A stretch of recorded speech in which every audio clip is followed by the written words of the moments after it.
we're very happy to welcome you to this webinar on feminist diplomacy and feminist foreign policy. I'm Mathilde Ciulla. I'm the coordinator of the Paris office of ECFR. And so we're thrilled at ECFR, and particularly in the Paris office, to be organizing this very interesting event, and very timely, just 10 days before the opening of the Generation Equality Forum session in Paris, which will open on the 30th of June. So this forum is to promote the 5th UN Sustainable Development Goal, which is to achieve gender equality and empower all women and girls. And so it will mark the 25th anniversary of the Beijing Declaration and Platform for Action. So with this event, we wanted to give the floor to those who actually make sure that action is taken to advance gender equality, both on the national and the international level. So we are very thrilled to be able to hear from 3 ambassadors what has changed from since the adoption of the 1995 Beijing Declaration. What is feminist diplomacy in action to them and to their country, and what we can expect from the action coalitions of the Generation Equality Forum. So I'm very honored to introduce you to our brilliant speakers. So first we'll have Delphine, who's Secretary General of the Generation Equality Forum and also French Ambassador for Gender Equality. We will also have Bernes, who's the Swedish Ambassador for Gender Equality and coordinator of the Feminist Foreign Policy. And we'll have Pascalle Grotenhuis, who's the Dutch Ambassador for Women's Rights and Gender Equality. So I'll give them the floor, starting with Delphine. Ambassador Ho, if you could let us know what feminist diplomacy in action is to you, and if you could also present briefly what the forum is, that would be great. So we'll have the ambassadors present a few points, and then everyone in the audience can also ask questions through the Q&A box. So at the end, I'll ask some questions. Thanks, everyone. Thank you, Mathilde. Hi, everybody. Hi, friends. Hi, Anne and Pascal. Very good to see you. I'm glad to be back at ECFR, even though it's virtual. It's been a while since I've been in one of these ECFR Paris seminars, and I'm very happy that this is so timely, as you said, Mathilde, because the forum is upcoming in less than 2 weeks. The pressure is mounting on our shoulders right now, and it's a very timely time to be talking about feminist diplomacy. So it's always hard to come first before Bernes, before Sweden, when we talk about feminist diplomacy. So I'll start with the forum and then go on to how we envision feminist diplomacy in the French framework. So the Generation Equality Forum, as you said, Mathilde, is meant to celebrate a quarter of decade of the last huge UN conference on women's rights and gender equality. I'm always struck, even 2 years after going into this project, that we haven't had a world conference on women's rights since 1995 in Beijing. Can you believe it? Would you have 25 years pass until the next COP or the next Munich Security Conference or the next UN General Assembly? I don't think so. And yet 25 years have passed, actually 26 years have passed since the last conference on women's rights.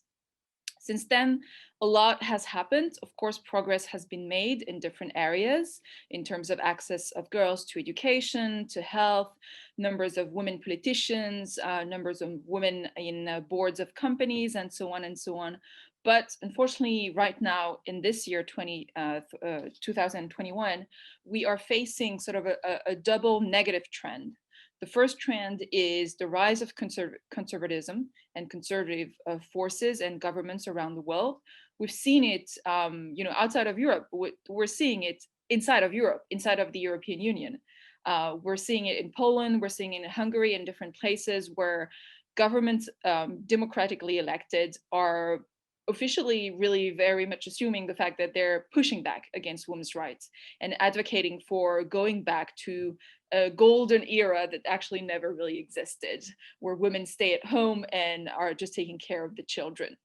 and they don't have any freedom over their own body and their sexual and reproductive rights. And this is also true in different parts of the world. In South America, it used to be North America, and Africa and Asia. So there's a sort of a international network of conservative governments that is really pushing back. And we've seen that in the UN specifically. So in the UN arena, in the UN Security Council, in Geneva, the Human Rights Council, we've seen that where maybe 5 years ago, we were able to find compromise on resolutions. We're not able anymore because of the pushback and the veto. At the same time, there's another negative trend, which just is recent, which is the pandemic, which nobody anticipated. And the pandemic is, of course, an economic crisis, but it's first and foremost a social crisis. And especially because it has aggravated extremely inequalities between men and women. And this was obviously not foreseen. Now, what can we do about this? Well, we have to incentivize governments to adopt feminist rescue plans, economic plans, in order to make sure that we don't, not only have we lost 10 to 20 to 30 years of progress for gender equality because of the rise in gender-based violence, because of the fact that so many women lost their jobs, many more than men. The most likely average number is that 3/4 of job losses will be female jobs, which is huge and so different from previous economic crises. Many women have lost access to their sexual and reproductive rights, and so on and so on. So those two negative trends make the forum even more relevant and important and to the point. What's going to happen at the forum? Well, it's really somehow an embodiment of feminist diplomacy, because feminist diplomacy is the idea that gender equality is not a niche issue. It's actually a transversal issue that is cross-cutting across all areas of policymaking, and specifically in foreign policy making. And this is how we try to really look at the Generation Equality Forum. It is cross-cutting across all sectors of the economy, all sectors of the society, but it's also cross-cutting across different stakeholders. And feminist diplomacy is also about bringing on board not just obviously your own government and your own Ministry of Foreign Affairs and diplomatic corps, but also other stakeholders. It's about working with the private sector, with companies that are committed to gender equality and want to do more. And until now, they've been doing more on their own, but we need to bring them on board. It's about, obviously, first and foremost, working with civil society organizations, with youth organizations who are doing the work on the ground, most of the time, even before the government comes in or the Ministry of Foreign Affairs comes in. It's also working with philanthropic foundations. It's also working with all kinds of institutions, with parliamentarians, with unions, with everybody. And this is what we did in the forum, which is so different from any other UN conference that you might be attending, and also very different from G7, G20, and other kind of international summits, is that we brought on board the civil society organizations 2 years ago already when we started working on the forum. And we tried to really live by the flesh what is feminist diplomacy, is that working with the different stakeholders, conceiving the forum with them, conceiving what are going to be the results and the announcements that are going to be made in 2 weeks in Paris, and making sure that we have mutual accountability. It's very important, because on specifically gender equality, investment, and so on, we're often being criticized, and rightly so, because there's no accountability for governments or international organizations. And so there's going to be a mutual accountability framework put in place by UN Women after the forum to make sure that the announcements and the very concrete and ambitious engagements and commitments of the member states and the institutions will be materialized in the next 5 years. Just a last word about feminist diplomacy, French style. So it's interesting because we're the only country so far, in contrast with Sweden and Canada, and even in Spain and Mexico, that has not yet published a handbook for what feminist diplomacy is in France.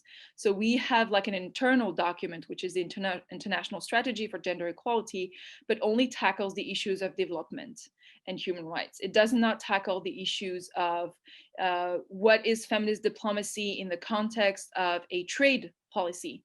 What is the feminist diplomacy in the context of an economic policy? What is feminist diplomacy in the context of an environmental policy? And all of this. And so we're still very much in the workings, but the way that we have tried for the past 2 years to really materialize feminist diplomacy is, one, to make it cross-cutting across all of the ministries, departments, divisions, and so on, to really get ownership from all levels of diplomats. So, for instance, all of the French embassies in the world have the obligation to draft and publish a gender equality plan for each year, where there will be, well, they have to explain how they be advancing our gender equality goals in their own country. And third, very importantly, is that we have tried to use every platform that we have. And of course, as one of the members of the Security Council, we have a lot of platform as France to advocate for gender equality. So whenever there is a discussion at the UN Security Council, we try as much as possible to bring women's rights. Whenever there's a discussion, obviously the Human Rights Council in Geneva, we bring it. Whenever there's a bilateral meeting on any issue with any government, we try to have some language here about gender equality and push for women's rights. It's really to systematize, to make it so systematic that it becomes part of the conversation sort of naturally whenever a diplomatic discussion is happening at whatever stage and at whatever level. Thank you. Thank you very much. This was very interesting, and it helps to put it in perspective. So now I would like to turn to Ambassador Bernes, who is going to explain to us what the first country, the pioneer, did, so Sweden. Thanks. Thank you so much. Talking to you from my phone, so that's why you see all my hands here. It's an honor to be here. It's really among friends and colleagues pushing for the same crucial agenda, really. And talking about my favorite subject, feminist foreign policy. Back in 2014, when we launched ours, which was the first in the world, this was not something obvious. Nowadays, it's more known to more people, 6 countries pursuing it, and sort of becoming a new standard, more or less. But back in 2014, when our then Foreign Minister, Margot Wallström, first expressed this, it was not, it was a surprise to the outer world, but also to our own system. And as diplomats, we have a job to convince others about our position, but then we really have to understand our position. So at the beginning, I would say that the system, our foreign service, did not totally understand what this was and how it compared to what we had been doing before, which was a lot of gender equality promotion and work. So then Foreign Minister had she had reason to come back to a saying that a lot of change makers have used during decades, and that is, first they ignore you, then they laugh at you, then they fight you, and then you win. And we saw all those stages come and go, really, but it didn't take very long. I came in a year after the launch, when we started to feel the winds coming along. And less than, just sort of, see, there was a call coming in, sorry. And that just goes to say that, and goes to show that even in a very conservative system, like a foreign service tends to be, there is a possibility to make change, and during quite a short time span. And now we've been pursuing this for 7 years, and it's become really very much part of our DNA. And it's given a push and a drive and creativity that we haven't seen before. But how did we then come to this stage, and what do we mean by a feminist foreign policy?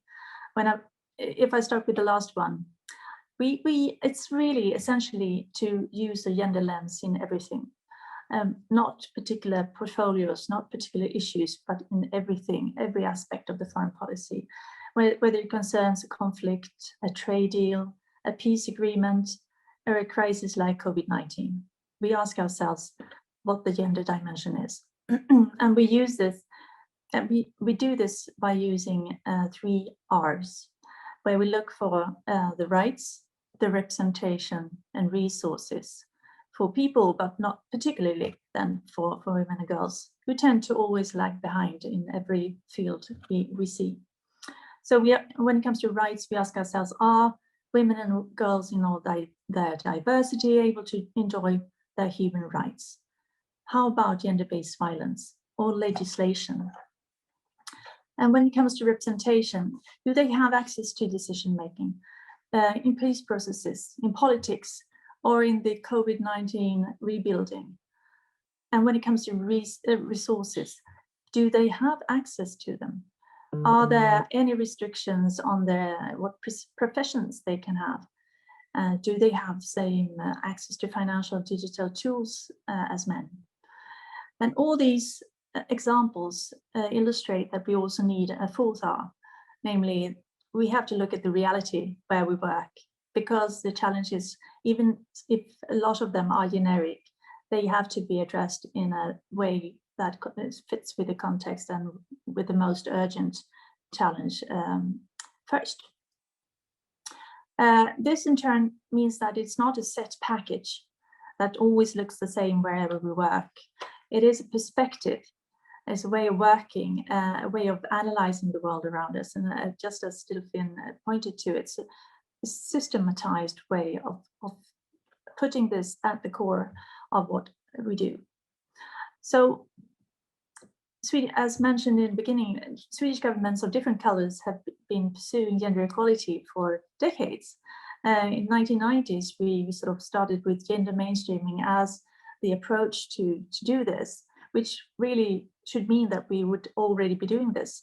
But I've been in the service since '94, and I can really see that there has been an essential change. So then, what differs? I would say that it's a reflex. It becomes a reflex, and it's also about moving gender equality from being at the top of the agenda, being in priority where it can actually be in competition with other priorities, move it to the core and the actual DNA of everything you do, which makes it that, and that normalizes the fact that you look around yourself and you see whole contexts, whole populations, whole conflicts. And if you've started to do that, it's really hard to undo in a way. It's also a very immediate signal of what we stand for. We only need to say, 3 words, feminist foreign policy, and we say what we stand for. It might seem trivial, but it is really powerful. And it also helps us to be consistent at all levels, which a lot of colleagues have noted. All levels, all contexts, people know what we stand for, and we can talk about this locally, nationally, regionally, globally. It is always relevant. It's also more transformative. It's an agenda for change. It's an ism, feminism, and that means wanting to move somewhere. And that makes it possible to also, when you work for gender equality, you can really work for that and on that from a basis which is inherently unequal, but you can just improve a bit by brushing on the surface, and you can still say that you're working for gender equality, but you work, when you apply a feminist approach, you actually look at the surface and you try to look if the surface as such is okay, or if it needs to change. And it has also turned out to be a very useful day-to-day tool for us, because gender mainstreaming, gender equality is something that is known to us and some more, but not to everyone. And those who don't know anything about it might not be totally interested in getting to know about it. But when it comes to feminism, people tend to not know everything about that either, but they always tend to have an opinion. And when people have an opinion, you can have a discussion. And when you can have a discussion, you can start changing people's mindset. It is very powerful to get into that also deeper discussion that this provokes. And it also pushes us a lot more than when we pursued foreign policy with gender equality as a priority. this pushes us a lot more, and it raises expectations from people around us, which also pushes us. So it's really a good thing. But in 2014, this was not the case. So it's been a journey. It's still a journey. And 4 components have been essential for us, both in our own system, but we also transfer it in the systematic way that Delphine pointed to every other context where we work. And it's leadership. And if there is no leadership, how can we, promote that? It's ownership. It really has to be, in a country, there has to also be a social contract between the leadership and the population. Then you have to look at the whole population. So even if you can't talk about a country, ownership or buy-in is something essential. And it's about guidance. So what are the rules? What are the guiding lights? How do we make our society just, or our system how do we make our system understand where it is going to head? And to work with the regular system, not in a parallel glossy brochure. No, this needs to be everyday business, and the regular managers need to carry it and support somewhere colleagues in our service can turn to as a sort of get coaching. And I see myself as a coach and cheerleader equally. So it's really a very systematic way that we have applied to the UN Security Council when we were a member a couple of years ago. Now as a chair of the OSCE, also looking beyond meetings, that we need meetings, targeted meetings, but we need also this day-to-day approach in everything we do. And we've mentioned the 2 negative trends, and this makes it even more essential to do this. And looking at the Beijing declaration and the platform action, it's an extremely comprehensive and progressive document, which sadly enough would not, I think, have been possible to produce today, because we've been moving in the wrong direction when it comes to mindset and mobilization. So generation equality is a new chance to mobilize and manifest, and we really hope that this will do the trick. And also in combination with the realization that COVID-19 has brought of the gaps that are already there or were already there and have been widened now with the crisis. So given this, business as before is even less possible than previously. We really have to do things differently, and that starting with looking at whole populations, whole conflicts, whole contexts.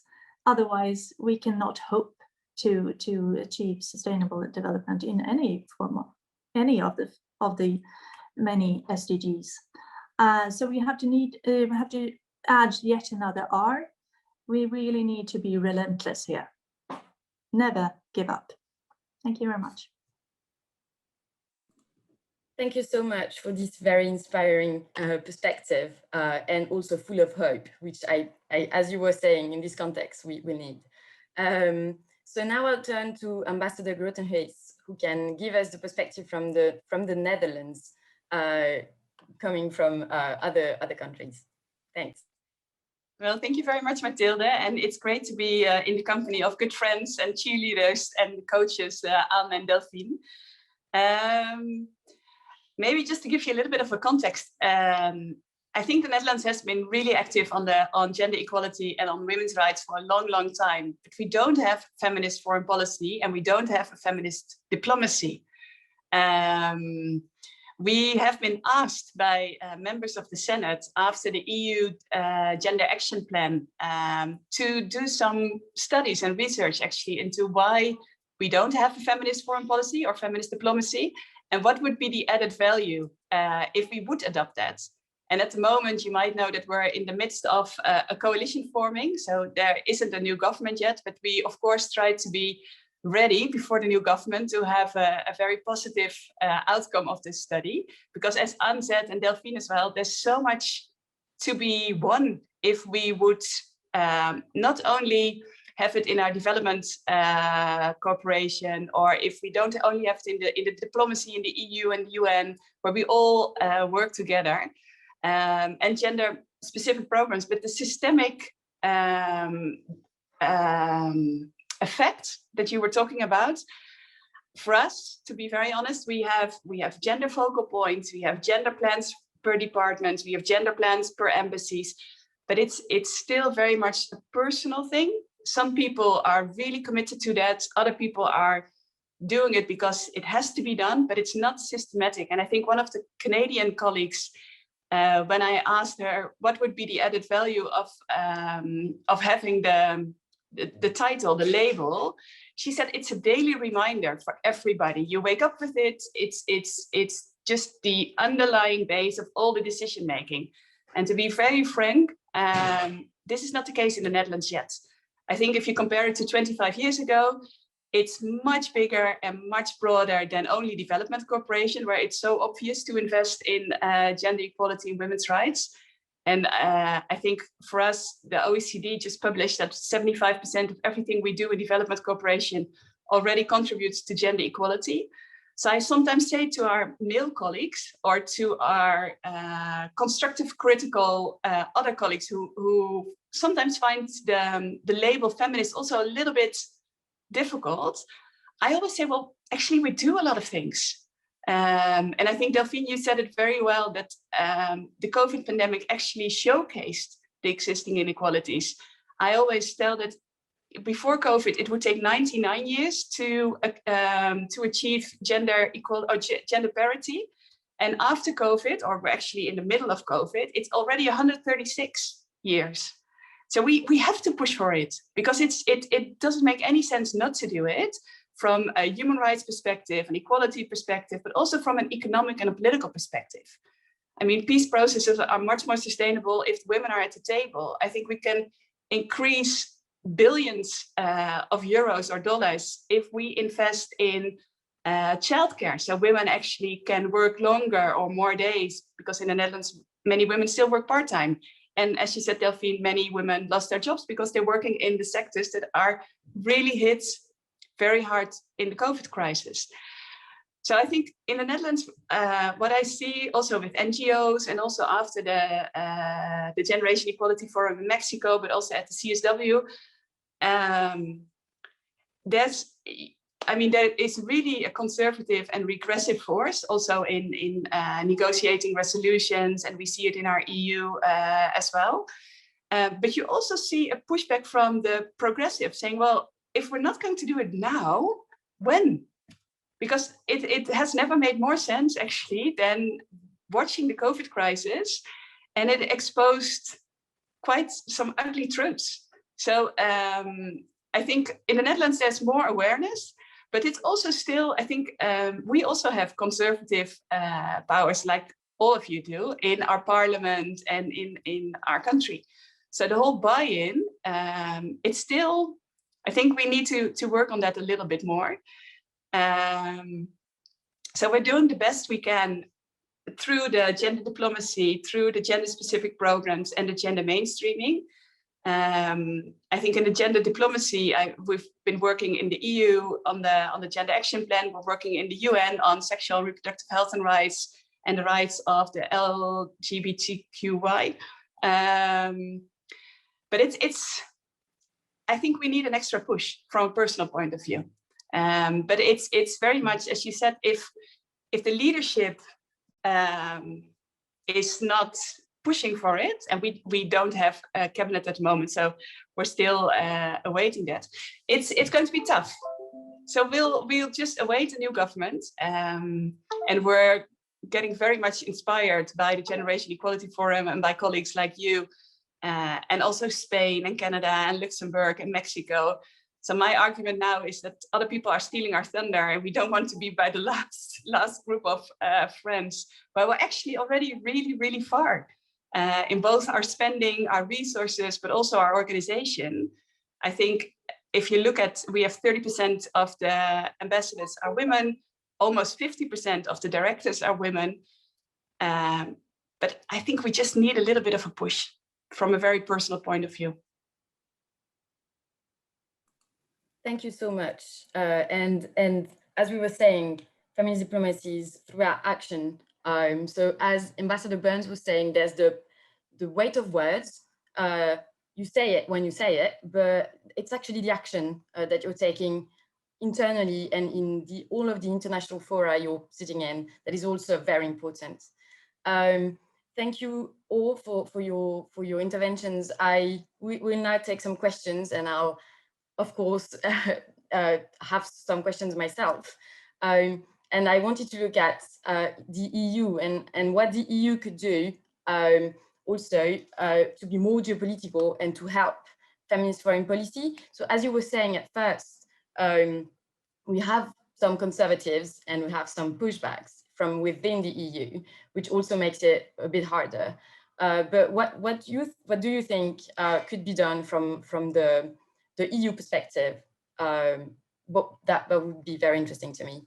And to everyone else, if you want to ask some questions, there are already some in the Q&A box, but you can put them there and we'll take them. So I don't know who wants to take it. Maybe we go reverse. Ambassador Grotenhuis, if you want to take it first. Well, it's a broad question. If the EU could or should do more on the feminist foreign policy, I think on the should, yeah, obvious. I think for the Netherlands, for Spain, France, Denmark, Sweden, many others, the EU should do more. But to be frank, I think on the could, it's going to be more complicated.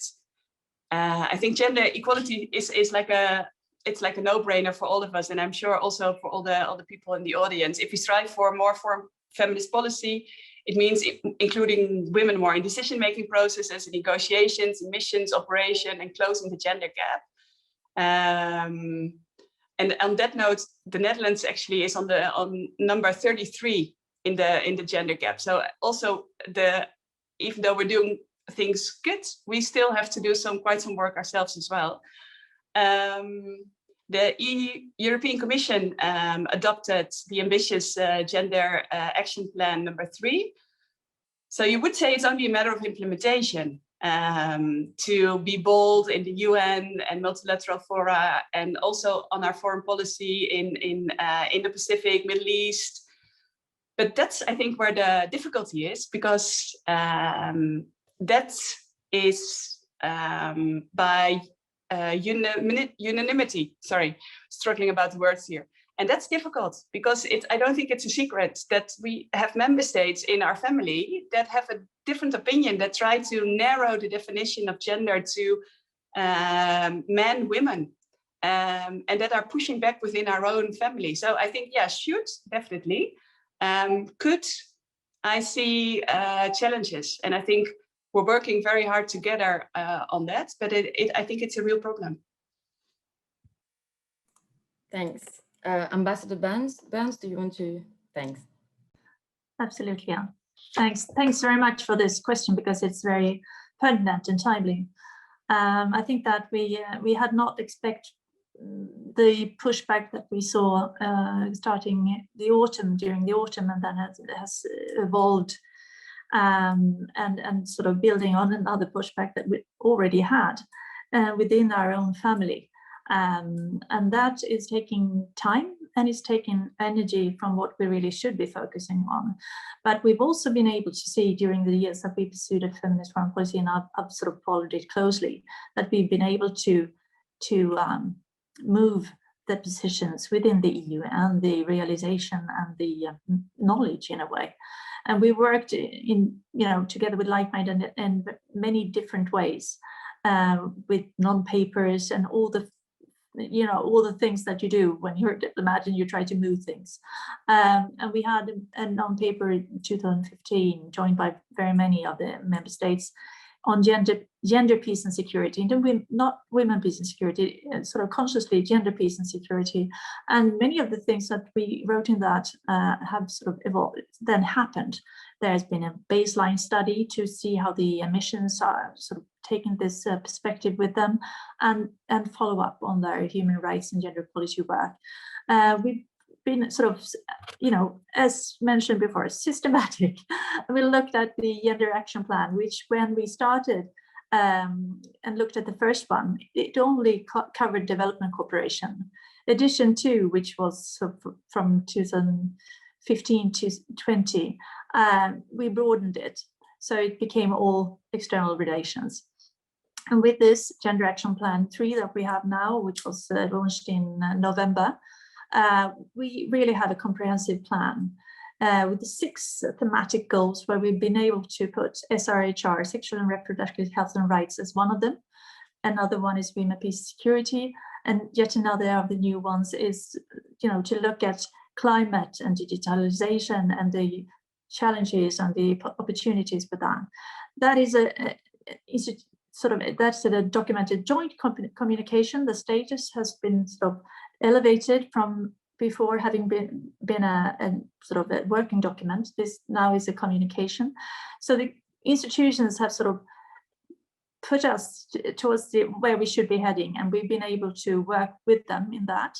And now we just have to try to focus on the action and sort of making this happen, and not make it's possible to divide our attention to that with these this friction that we have at the moment. And I think that the more we can see that action is taking place at the field level, and the more examples we can provide of how essential it is and how much more impact it gives, we will be able also, I think, to move the discussion in Brussels. Another thing that we've sort of worked for and managed to sort of promote and achieve is that there was a new function in the EAS as principal advisor for gender equality and women, peace, security. That post was sort of installed and established in 2015. Now we have a change of watch there with an eminent Dutch colleague coming in to be the advisor now. That kind of sort of systematic changes to just see that the system has a hub where these issues are taken care of and looked at horizontally is essential. So we really working comprehensively where we see the loopholes, we try to fill them, and we also try to couple this with action. We've also worked with the new long-term budget and with the external instruments there, so that there is now sort of clear targets of what should be how much of that should be with gender equality as a main or a part target. So it's 85%, and it's really something that we can hold also the institutions accountable to. You being such an enormous donor. So if we can really make this happen and just come back to it and demand it, that will in itself also give a lot of results without this friction necessarily hampering it. So we have to work smart and just don't give up. Yes, very interesting to see that we need to work within the institutions. We need to work with frameworks and clear measures, and that accountability is very important, because obviously that's something that we need to be able to, point something maybe at some point. Ambassador O, do you want also to comment on this?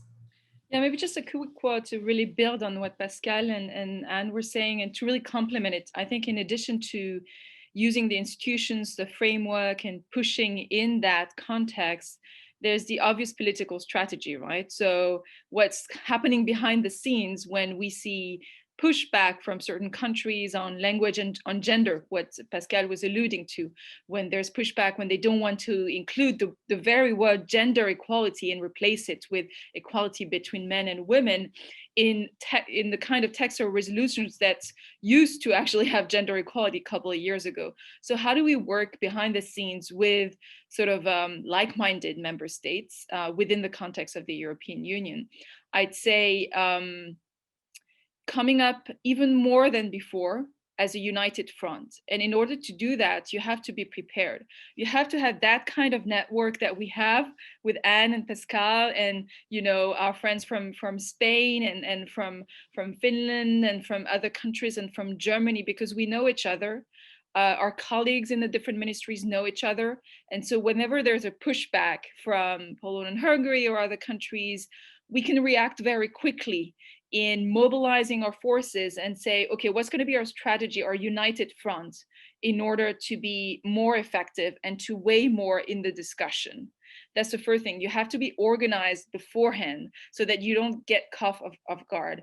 And I think that's what I've seen over the past 2 years, and Anne has been there for much longer than me, is that it has become really almost pre-institutionalized, that there is this network of people working within the different ministries and really ready to react, within half a day. And another thing that I see is very interesting is that both within the EU and outside the EU, when there is some outrageous decision made by a government or comment, or such as, and there's a question about this in the chat, but the withdrawal from the Istanbul Convention, but it could be a decision also by the Polish government. We have, in recent years, really taken the habit of having joint diplomatic outreach in the capitals. So we have our ambassadors, the Swedish ambassador, the other ambassadors, the French ambassadors, and so on, actually asking for a meeting with the such minister or the prime minister or the president together. And that's very powerful, I think. And we do that also in other countries outside the EU. It's very interesting because it's so different than coming on your own as, just the French ambassador, or coming with all of the EU. But you do have like a very small group of very tightly knit countries, and they're used to working together the same way that we in our different capitals are used to working together and reacting very quickly, even virtually.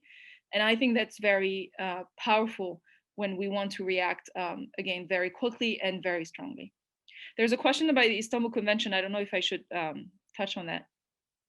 I was going to read some of the questions, and then I can give you the floor back. Thank you for these remarks, and really the fact of doing joint outreach is something that I think is very important. Is also something that maybe we were not able to do in the past years, and it's also a strength to be able now to unite and to be like-minded. So as you were saying, we have some questions. So the first questions, I'm reading some of them. So coming from Poland, the gender democracy is not that welcome those days. So the question is, what would be your advice, where to start, and how to argue in such conservative environment? So I think that's also very interesting. How do we advance the EU strength on this by also helping those countries that push back? Second question, how to involve men in politics and senior government positions in promoting feminist foreign policy? Very interesting question, obviously. And as you were saying, the question about the Istanbul Convention, so if you want to talk about it, did other countries than Turkey left the convention? Do we see a chance of Turkey joining back the convention? Will Turkey participate to the Generation Equality Forum? And could or should this issue be addressed during the forum? Maybe these three questions first, and then we'll take some more. Delphine, I can maybe give you the floor back for the first answer. Right, so on the third question about the Istanbul Convention, those are very straightforward questions, so I'm going to answer them. Did other countries than Turkey leave the convention? Not yet, hopefully not. Some of them have been outspoken in saying that they would want to leave the convention, but none of them have so far. Yet I have to note that still 11 countries have not, out of the 47 of the parties to the Council of Europe, have not ratified the convention, and 2 of them have not even signed them. And so the current diplomatic outreach coming from our respective capitals right now is not so much to try to convince Turkey to come back, because we don't think that's a fight that's going to result in a successful outcome, but rather to convince other countries that have not ratified to do so. I'm thinking, of course, of the UK, and most also countries that are in Central Eastern Europe, the Czech Republic, the Slovak Republic, Lithuania, Latvia, and other countries. And we're also trying to convince other countries outside of the Council of Europe to adopt the convention, because this is the specificity of this convention, and the beauty of it is that you can be outside of the Council of Europe. And so we in France have made actually diplomatic outreach to countries such as Rwanda, Tunisia, Kazakhstan, South Korea, New Zealand, and other countries, where we try to convince them that they should come to join the convention. Will Turkey participate in the Generation Equality Forum? Is this issue going to be addressed? So Turkey will not. They have been invited as any other countries of the UN. However, they have to make a strong and bold commitment in order to be part of the Generation Equality Forum party, and they have not decided to do so. Will the issue being addressed during the forum? Yes, absolutely. It will be even addressed during the opening ceremony, which will take place in Paris, physically in person, with the President of the Republic. And we're going to have the Secretary General of the Council of Europe addressing the audience during that opening ceremony, and maybe a couple of other countries also talking about the importance of the Convention of Europe. So it's very high on the agenda of the forum, so that it's actually in the opening ceremony. Thank you. One of the other speakers want to take one of the other questions, maybe the one on Poland, or also the one on involvement of men, which is also very important. Ambassador Bernes, yeah, thanks. Absolutely, good questions. When it comes to working in a conservative society, I think that most of our countries have also gone through phases where we have been sort of seeing that it's easier or harder to work for these kinds of issues. What happened in our case, in the 70s, more or less, was that there was a real frustration among women's organizations that the number of women in parliament did not increase. So they started threatening with starting a women's party. And that became a force that made the traditional parties, the existing parties, realize that if we want to have the woman vote, we need to do something, which made them work with their own parties and introduce lists going to the election with every second name being a man's name, every second being a woman's. And this was something that then the political parties themselves realized had to be done, but it was pushed by women's organizations and as society. And I think that one answer that we have seen be one of the essential ones, and I think that we can see that in any society, is that to organize and to come together and to also use social media, whatever tool there is, to spread the word and say that we are moving backwards, or the possibilities of our population in its totality to fulfill their potential and be part of the society on equal terms is undermined, or however you think it can be expressed in order to make more people realize.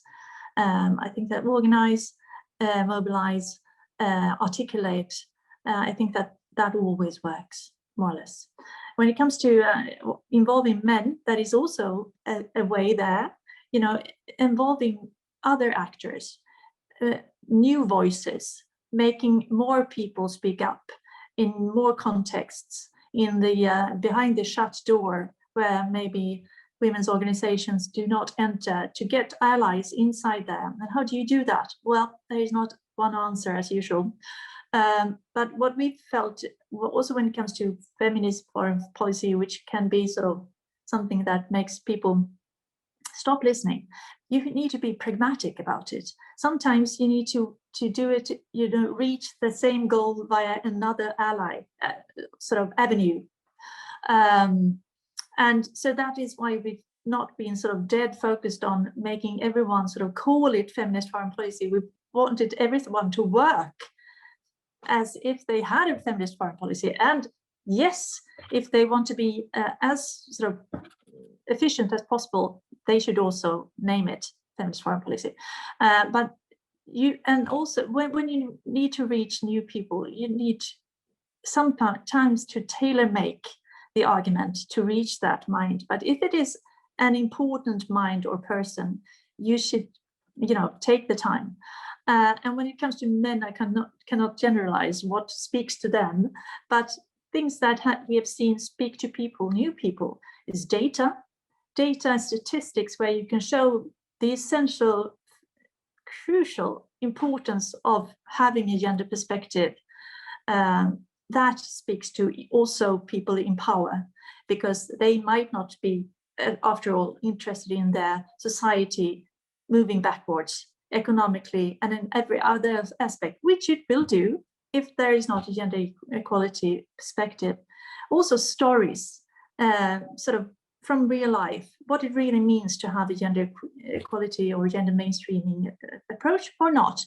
That is also something which is really powerful. So, and what we've also seen is that if you can find a way to cross through stereotypes which are here around the brain and just go straight for the heart, or just go straight for the person's feelings, or any, something that can make them open up and start changing their mindset, that is powerful. What we have had as a tool is an exhibition called Swedish Dads, with wonderful photos of Swedish men in all the impossible situation that you can end up being in when you have kids. And that exhibition has toured the world and been coupled with local equivalents in whatever country it's been shown. And that has also created a lot of discussions, new discussions, with men being sort of involved in new thinking. That has been powerful. So if you can find a way of cutting across stereotypes and going for the mind, because this gender equality and human rights is something down deep, rather personal in a way. You have to convince people by going there sometimes. And so that those three, statistics, stories, and mindset, I would say. Thank you. Ambassador Grotenhuis, maybe just before giving you the floor, we also have a question by Robert Cooper on the behavior of Charles Michel at the meeting with Erdogan. So, I mean, I'm not asking you to comment, but if one of you also wants to take this question, because I think it's a good link between the EU role and also how to involve men. So I'm just adding this. Well, I think you can probably write a PhD on this example, because there's so many different points of view. But just I question if she would have been a man if there wouldn't have been a chair, because I think being a diplomat now for 20 years, I haven't been in that position, but I think we've all been in positions where people would assume we would get the coffee, we wouldn't take the seat at the table, we were seen as less powerful than a man, or less influential or less important. So I think it's something that we can probably all resonate in more or less in different circumstances. I think the silver lining of this is that it got everybody talking, because she was not only a woman, but she represented something much bigger. Is maybe not a good thing to say, but she represented something else as well. So I think it got everybody talking, including the men. So in that way, I think it probably helped spearhead the discussion into the right direction. And probably in the next so many years, nobody wants to repeat that situation. So I think everybody is much more aware, and probably all the chiefs of protocol in the capitals are taking this as a number one lesson on how not to behave. But it's still, I mean, it's also a clear example of things that still happen. So it's also a good reminder that I think, and you just said, to be relentless. in claiming our rights, claiming seats at the table, and also talking about this. So no, I don't have the answer, and I have a personal opinion on this, and I think we all have.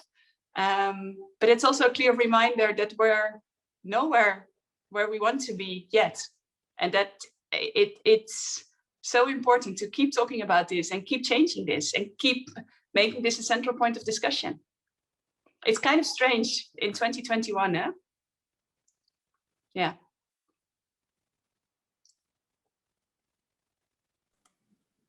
Thanks. As we all know, Spain is also a trailblazer when it comes to feminist diplomacy, because in March 2021, Spain published its Feminist Foreign Policy Guide, which seeks to promote gender equality in Spain's external action. So we have Vicente Mortaves here, an advisor in the Office of the Spanish Minister for Foreign Affairs. So we were hoping to give the floor briefly to him, but he's unfortunately experienced some connection issues. He has sent over his question for the panel though, so I'm just going to ask it to you. So what new realities or priorities should a feminist foreign policy incorporate in the post-COVID era? I'm maybe also going to take some other questions from the chat. So first, a question from Nicola Reindorp from Crisis Action. So we know from our work the power of clever coalitions bringing together allies, including unexpected ones, to change minds, policies, and political calculations. Can the panel reflect and share examples of effective collaboration to achieve feminist foreign policy and in feminist diplomacy to offer examples to replicate or build on in the future? Very, very good question. And we also have a question on intersectionality from Chloe Teven. So and she's saying that it's even more important now than addressing structural power imbalances in our societies and around the world. So she's asking, can the panel speak a little about how different intersectionalities are and can be integrated into a feminist foreign policy? I don't know who wants to take the floor first on these questions.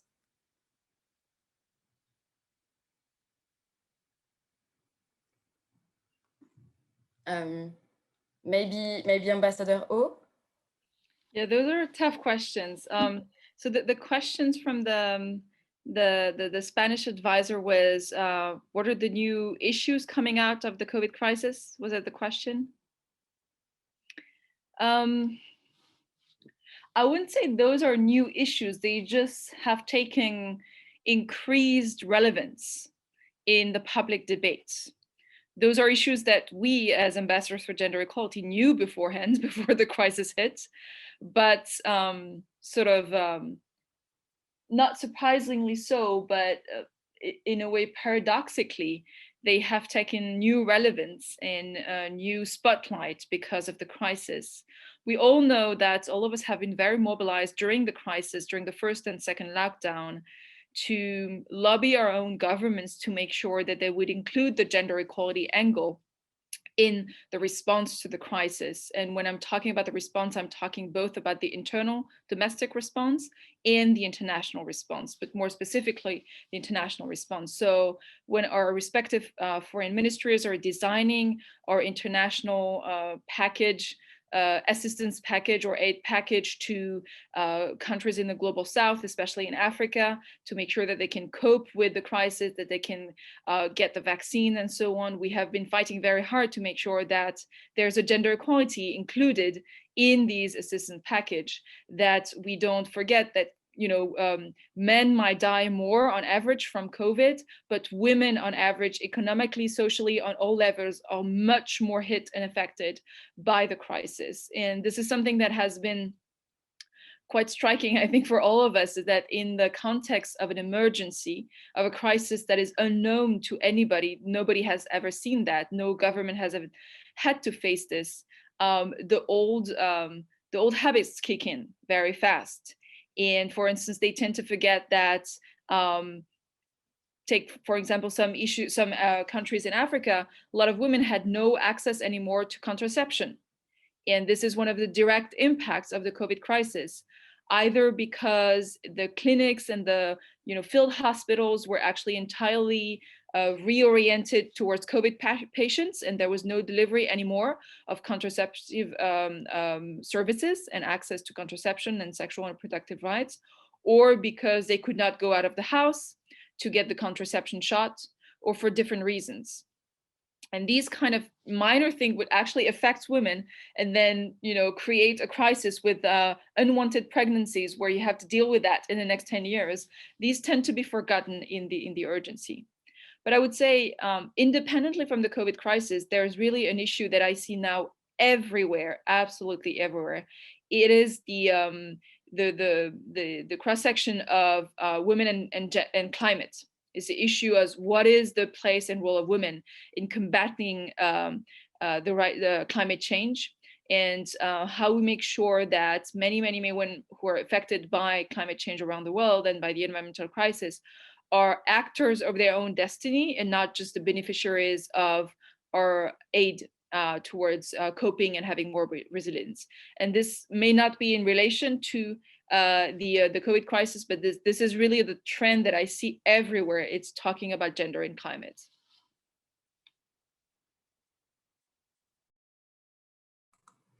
Thank you, Delphine. Ambassador Bernes. Thanks very much.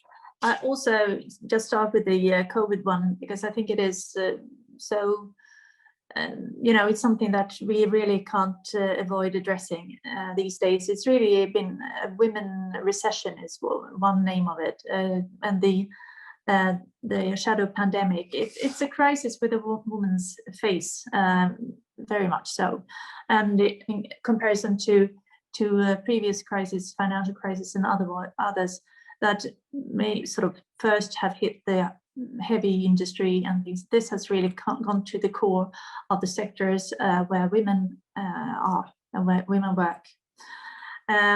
So what one thing we've seen is that, as Delphine pointed to it, that how easy it is still that when it is a crisis to lose this perspective.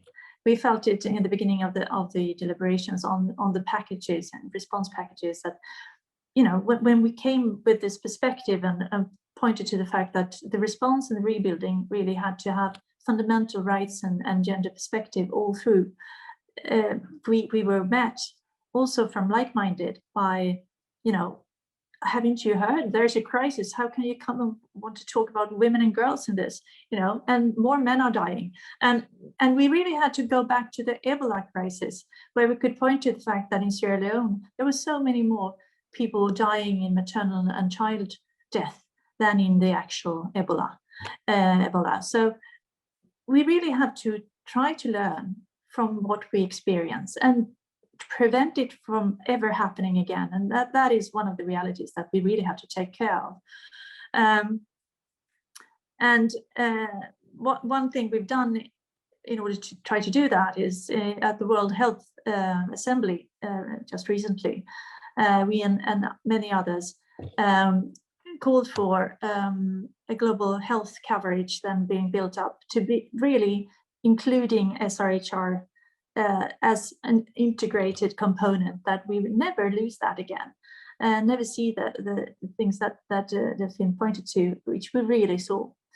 And that when we saw that, we were very grateful for the fact that our development cooperation is very much built towards core support rather than projects or even progress. So core support to organizations and a very close dialogue continuously on how to use it.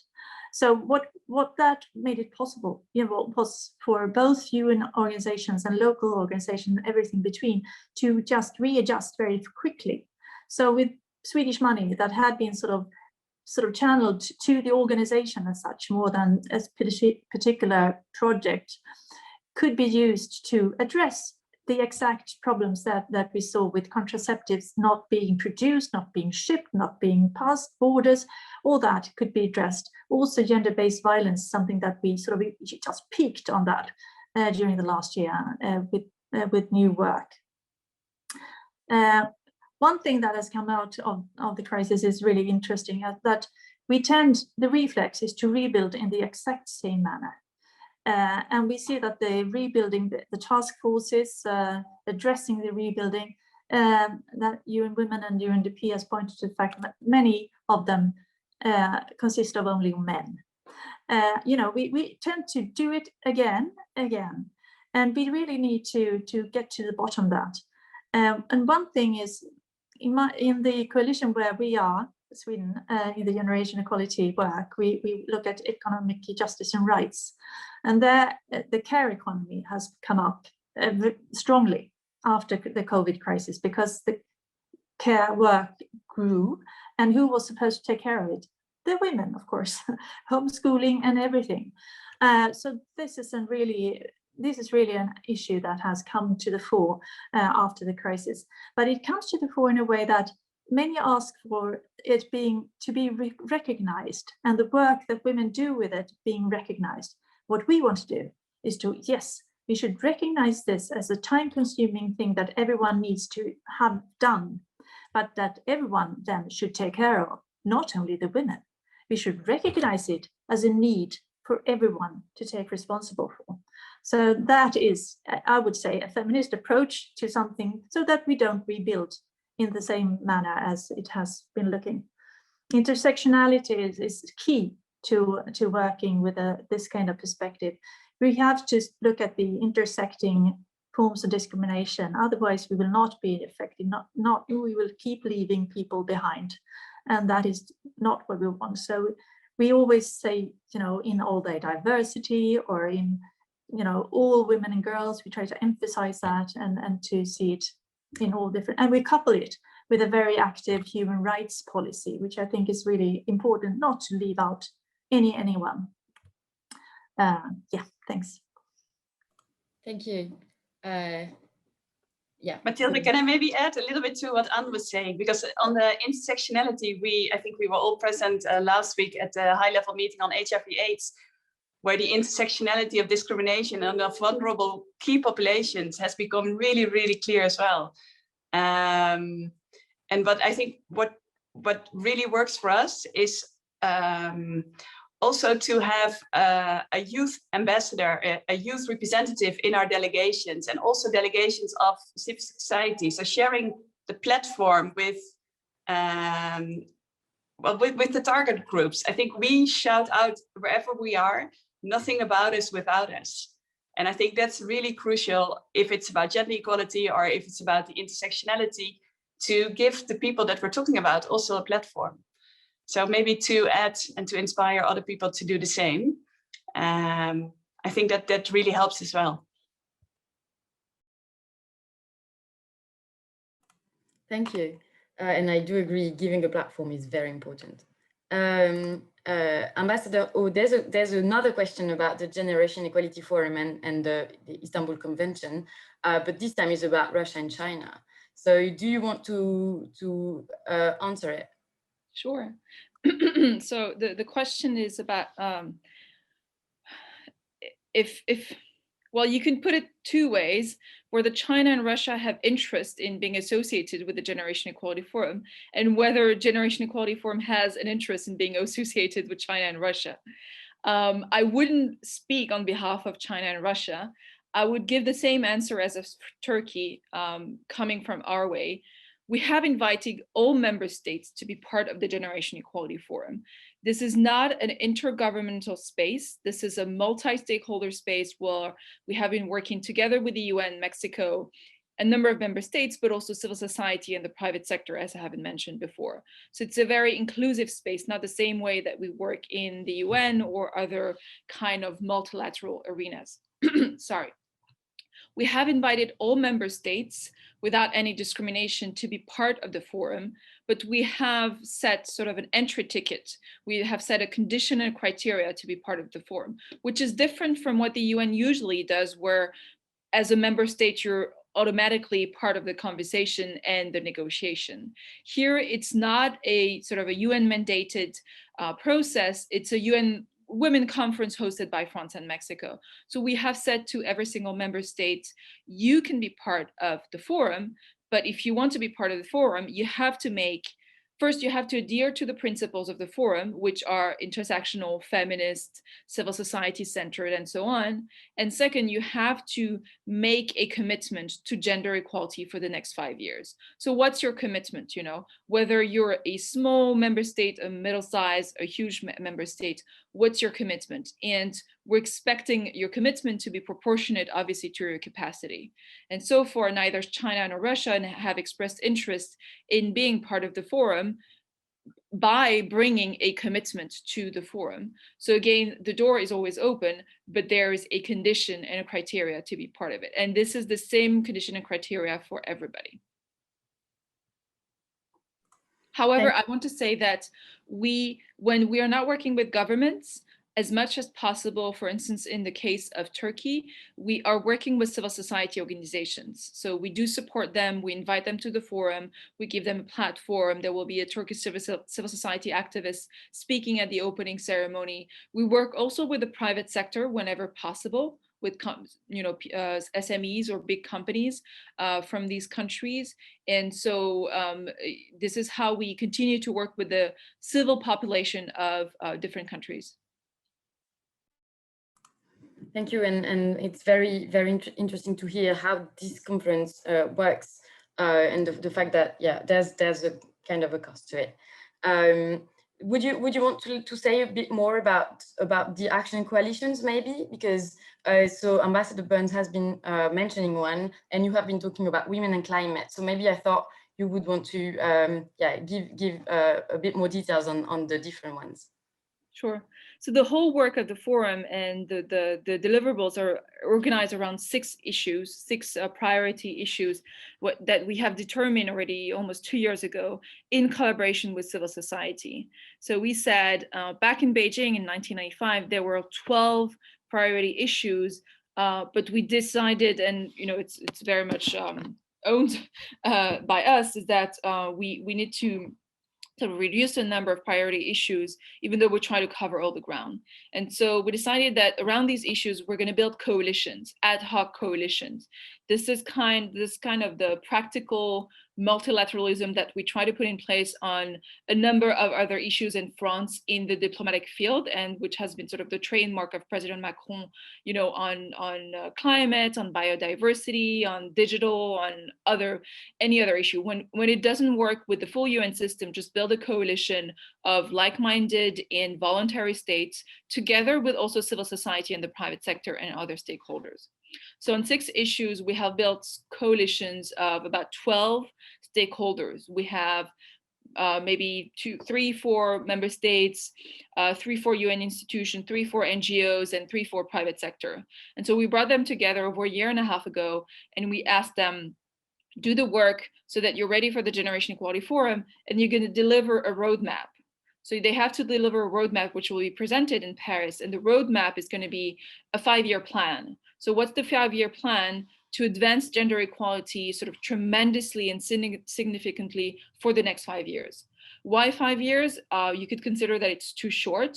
Actually, we consider that 10 years commitments by member states are quite unrealistic, but we wanted to be in the framework of the SDGs and the Agenda 2030.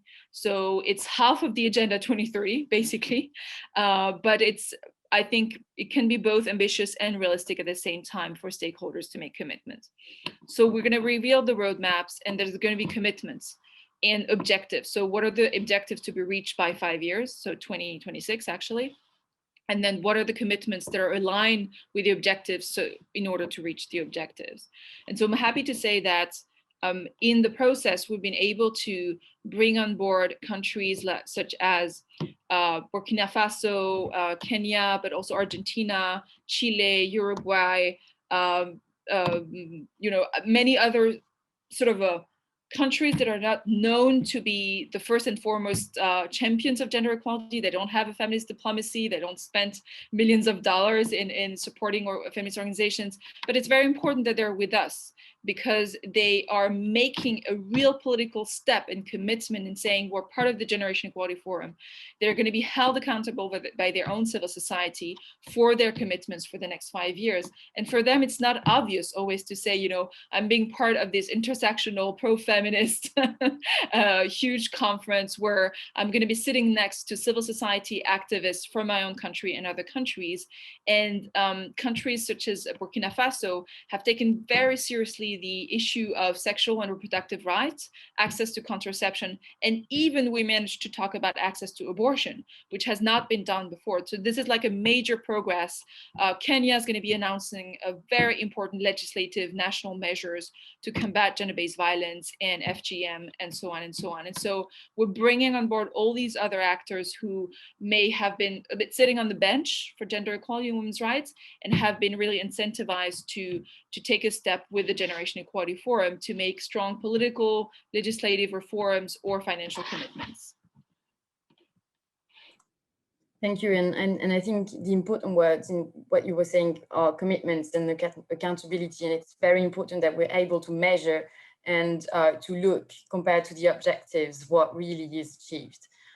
We have another question in the chat about how it is possible to foster feminism through trade. So it's once again about the cross-cutting aspect of this feminist foreign policy. So I don't know if Ambassador Bernes or yeah, you want to take it? Thanks. Right, just double checking that I heard right. Feminism and trade, was it? Yeah, good. Yes, in 2019, I think it was, we've sort of evolved by and by. We launched a feminist trade and an explicit feminist trade policy, the first of its kind. And during our years with the feminist foreign policy, we've really been pushing at the trade area, because when we look at the foreign policy areas that we include in our foreign policy, it's sort of development cooperation, which has been the area that has worked for the longest years with this perspective. We have the peace and security area, which has sort of related to the women, peace and security agenda for now 21 years. And then we have the trade and promotion, which is a newcomer more or less to that in comparison. So there is a lot to do. And in 2017, I think it was at the ministerial meeting of the World Trade Organization in Buenos Aires, there was the first ministerial declaration ever on gender equality and trade. And that was something that we and other like-minded had pushed for. And this is going to be followed up at the next ministerial, who would already have been held, but Kovit came between. So it's still being planned. And we wanted to take that up and see what has happened. Because what is the fact is that trade agreements have not, through the years, been looking at what kind of consequences will this agreement have on the whole population that we are talking about. So it's been working in the very traditional way. And what we also see is that women are not present as much at all as men in the import business, and that everything comes together here. And so if we get paragraphs into the agreements that particularly focus on this assessment, analysis, sort of being the foundation for trade agreements, take this into account, we will have different agreements, and we will have a lot of, they will be beneficial to women and men alike, which should really be the game and the goal. Yeah.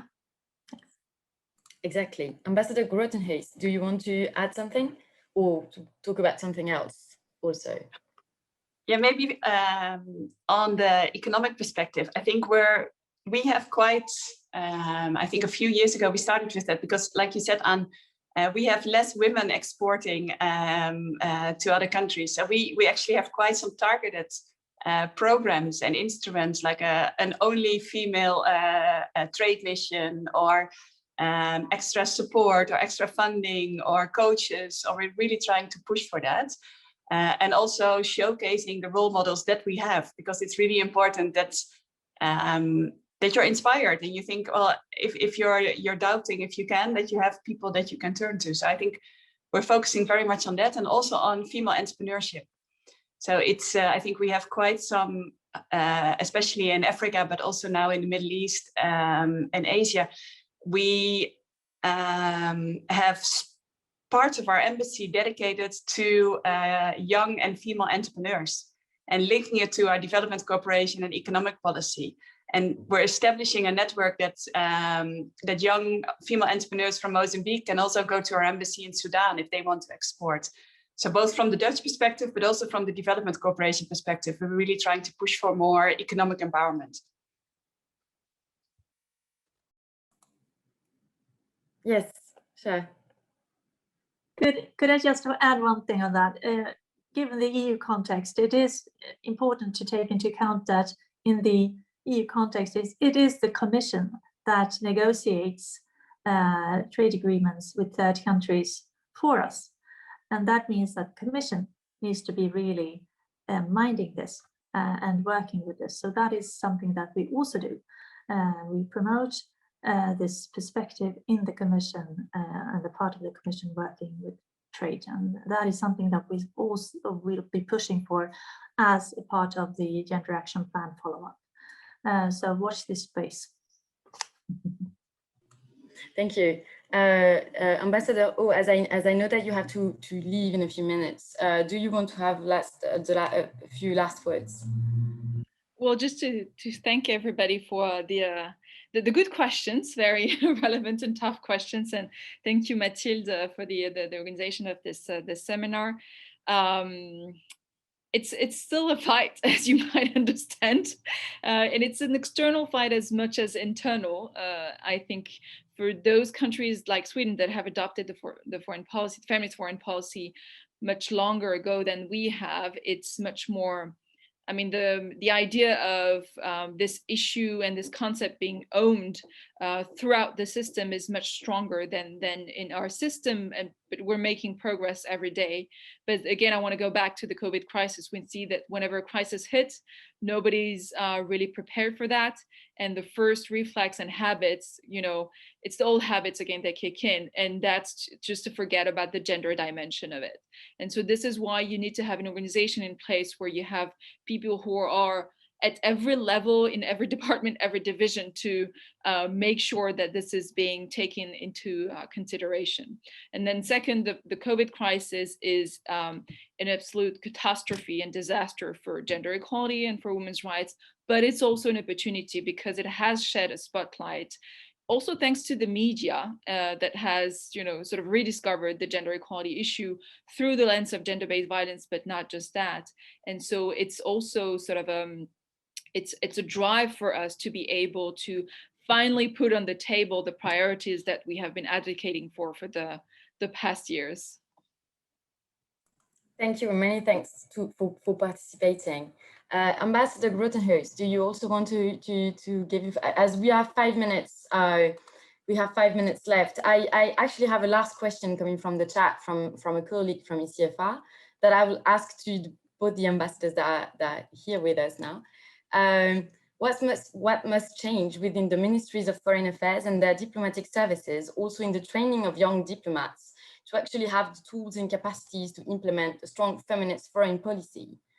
It's actually a very good question, I feel, because it's from inside and from outside. Yeah, I think for us, it's still a little bit of a rhetorical question because we're not there yet, even though we have several elements throughout the ministry and our policy as well. I think it's actually easier with the younger generation and with the people who come from university, because for them it's much more, I think the word feminist has a specific connotation with people who are older.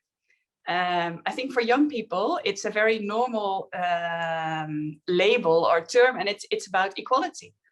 And I think for people I meet in my ministry who are a little bit more conservative, I think there's the work to do, to explain it to them, what's in it for them, what's in it for the foreign service, what's in it for the reputation abroad, but also in the Netherlands?